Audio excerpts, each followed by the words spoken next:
Okay, this is Mongoose Jake here. I'm going to show you a video of my flagship trail bike. This is the Mongoose Valiant. I recently have completely overhauled it, had the frame powder coated, new bearings installed, and custom built it from the ground up with all new componentry. And as you can tell, I went with the Mongoose team colors of black, orange, and white. And I just happen to love the colors anyways, but this is the first bike that I went with the team colors. And just wanted to say, start out with, it is a lot of fun to custom build a bike, to make it exactly how you want it. That way it's unique and special, has your specific preferences on it, your choices, and it's a whole embodiment of your personality in a bike.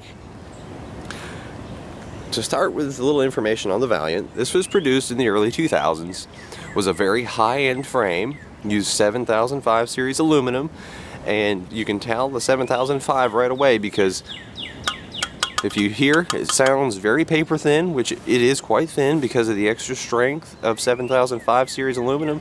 They were able to really manipulate the tube walls, make them thinner, make them lighter, and a big tube is stiff, so they can thin it out even more, so you have a very large looking frame that looks quite heavy, but in fact, because of the thin walls, it's a very light frame.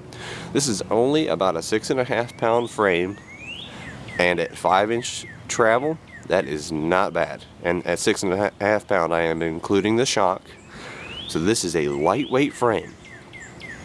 And that shock happens to be one that I searched for while I was getting the frame powder coated. It is a Fox Float AVA with lockout and rebound. Now the AVA was made a few years ago, and as you can see here, it has a large body, which the large body gives it a linear feel, meaning most air shocks, they tend to be a little more progressive, meaning by the time that you actually get down in your stroke of the shock, on a big hit, it ramps up and becomes kind of harsh, whereas the big canister feels more like a coil spring. Feels smooth throughout the whole travel of the shock, so that on big hits, it feels about as bottomless as you can hope for.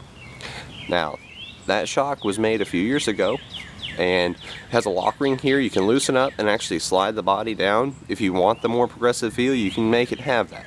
I have it set fully up to give a nice linear feel because I like the coil spring feel, and it has worked very well. That was actually rebuilt by Push Industries when I bought it, so that I have a fresh shock. Even though it is the few-year-old design, it's a fresh shock and it works great. Up front for suspension, I have a Marzocchi 44. That is personally my favorite shock. They have a trail selection technology lever that allows you to basically firm up the low-speed compression. Has a rebound adjustment on the other side down below, as well as this is the Air model. For wheels, I went with a SRAM. There's the SRAM logo. Went with a SRAM and Alex combination. Went with the SRAM hubs are nice and smooth. The Alex rims, this is the DP20. Available in many colors, so you can use it as a custom color coordinating option on your bike. The DP20 from Alex, it's not well known, but it's actually a fairly lightweight trail bike rim. It's only 490 grams, which sits right in the middle of weight. It's not heavy, it's not a super light, because super light rims are generally in or under the 400 gram range. But keep in mind, 490 grams is not heavy. It's actually pretty light. They have a wider profile, which allows your tire to open up and grip the trail better. A narrow rim actually kind of pinches the tire and doesn't give you the full tread pattern in contact with the ground. So a wide rim is going to weigh a little more, but gives you stiffness in the rim itself, so you are actually guarding against flex, which a flexible rim is not a good thing. You'll feel it in tight turns, you'll actually feel your wheels flex, and it'll make the bike feel a little sketchy. And because of the fact that it is wider, it opens up the tire, you'll get better traction out of your tires. And this has my favorite combination of a WTB Nanoraptor in the rear and a Moto Raptor in the front. Now the reason for the Moto in the front is it is a deep, aggressive tread pattern that grips very well under cornering and braking, which you do about 75% of your braking with the front tire and brake. So it's important to have good traction up front, because you're steering here, you're braking here. Go with a little more aggressive tire in the front, which is, in this case I went with a lot more aggressive, which is not a bad rolling tire, but it does transmit some vibration through the bar. So you wouldn't want to run it front and rear unless you live in an area where the conditions are very loose.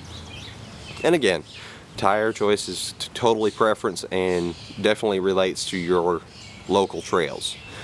For my trails, this works great because my trails are a general mix of hard pack with loose over hard pack mixed in with rocks and roots and even some small sections of mud in most cases, because my trails have a lot of creek crossings. With this rear tire, the Nanoraptor, I personally think this is one of the all-time greatest rear tires. You see the center section there has a slightly continuous, there is a gap right here in each knob. It gives good braking traction because of the bars to the side, but because of this center strip, it rolls very smoothly. When you lean over into the turns, you have big shoulder knobs and a lot of smaller knobs to bite, and it does grip very well. And those small knobs actually punch through loose soil pretty well and clear out in slightly muddy conditions. You'll also see the orange cables there. That is the Jaguar cable. I went with their sealed system. Each of the housings has a cap on it that is sealed against elements, and I even have a plastic housing over the rear here to help protect it against contamination. Now, I've used the Teflon coated cable. As you can see right here, it is black, and that is a very nice upgrade to your shifting performance on any bike. It's not cheap. They're normally run about $25 for a set of cables, but it gives you the whole kit. Comes with the little caps, comes with plastic covers, as well as, you can see it right here. Here is a rubber grommet that fits over the end of your front derailleur cable. It helps protect it, because that is in bikes that have this setup, that's a situation where the cable is constantly getting hit with dirt and water and mud and rocks. That's a good spot to have that sealed grommet there. And speaking of shifting, you see the SRAM XO rear derailleur. This is my favorite rear derailleur. It's not their most expensive. The XX would be that. But the XO is a little more overbuilt while still being extremely lightweight. Has a polished alloy cage here, the outer and inner links, and the lower cage is carbon. Rides on quality cartridge bearings and has a titanium spring for good, strong, positive downshifts. I use Avid Elixirs in a white color for my brakes. FSA cranks. These are not a high-end model. It is an ISIS spline. I got these for $30 off of eBay, and this is the one way that I save money on this custom build. I'm going to, in time, switch these out for FSA Comets or Afterburners, which would be a 2x9 setup. Right now I have a 3x9. And I'm going to go to the 2x9 simply because I love two front sprockets. It gives you much more positive shifting. And I wanted to show you something very unique, if the camera will pick up on it. The E-type front derailleur from Shimano. This frame uses E-type only, which, if you're not familiar with it, you can see there's actually a plate that goes and wraps around the bottom bracket. I love these front derailleurs. They protect the frame from chain suck, because the chain cannot possibly get into the frame whatsoever. Love that. That is the LX model.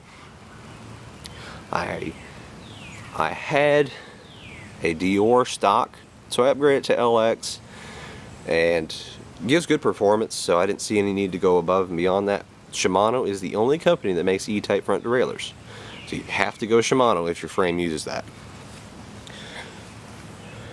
As is obvious, I am a WTB fanatic.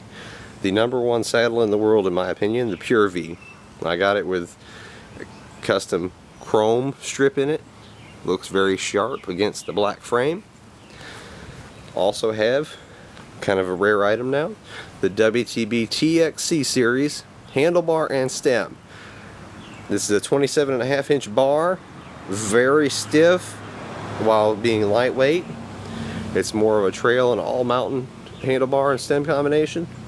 Works very good. I've got the stem at a 90mm length, which is a great overall length if it works for you. And I love these products. You have to kind of search around to find them.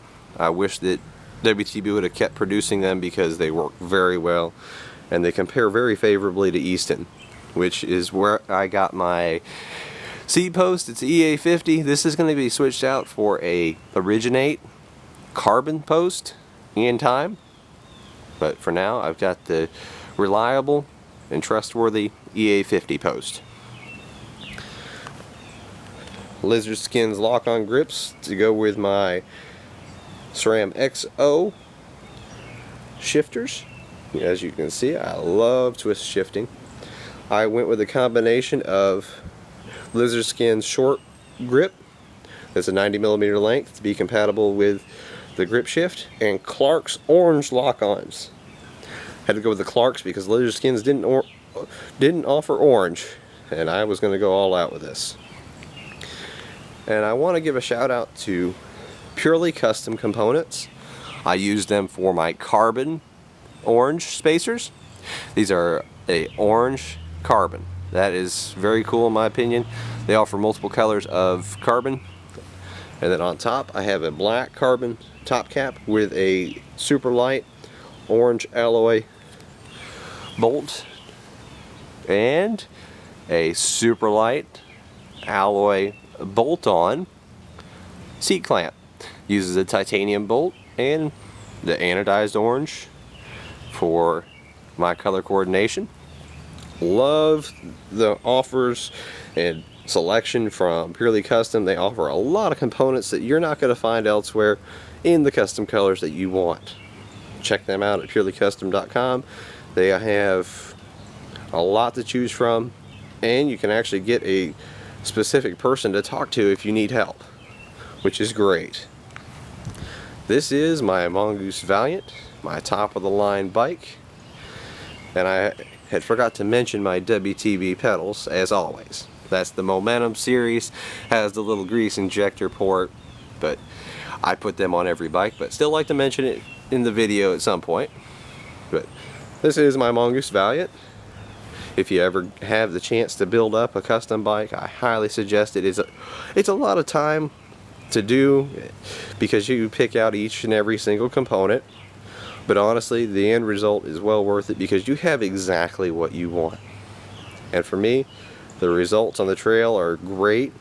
I've got a full bike here that's exactly the colors I wanted, the components I wanted, and a 5-inch travel bike that's right at 30 pounds, so I haven't went crazy light, but I'm going to get that down to closer to 28 or 29 with a few more component switches because I will be changing out the crankset, the seat post, and a couple of little miscellaneous bits and pieces here that I'm going to switch to titanium in the future. But just shows you what you can do with a custom build, and I hope you enjoyed that. This is Mongoose Jake. If you have any questions, comments, leave them in the section below and I will get to them as soon as I can. Thanks.